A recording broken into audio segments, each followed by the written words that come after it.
scary part about grace is it's given to everyone. Right. And some of the everyone's, we kind of wonder why they deserve that grace. Yeah. And we make some certain judgments about folks on the basis of that. Right.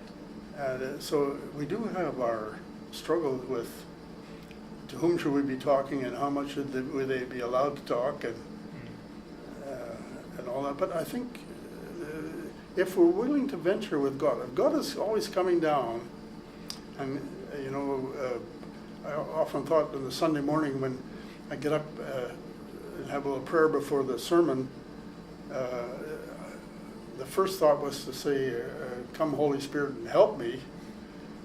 But the truth of the matter, the Holy Spirit was already there, and God is already there, and there's somebody out there always that is, God is wanting us to relate to, and probably has already touched their heart. And so the same thing when you gather people together, we need to understand that there's messages and there's things that we can learn and out of this very active God who's there way before we get there, making things happen.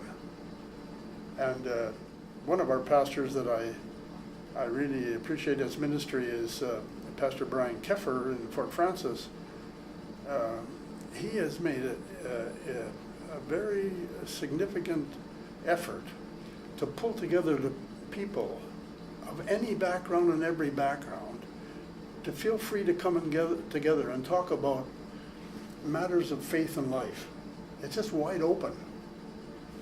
And he says he has 30, 40, 50 people who are faithfully coming out, and they're all different backgrounds.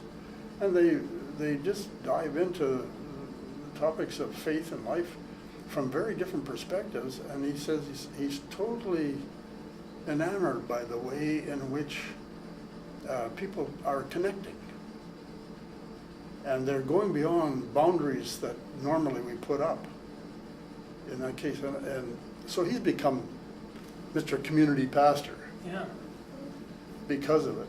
And I really applaud him for that. I think he's done a yeoman job showing us how to get out of the building and into the people's lives and allow for conversation. And surely there are times when we also then will tell our story of grace, and people will be moved by that, and some won't, but we might learn great things from them as well.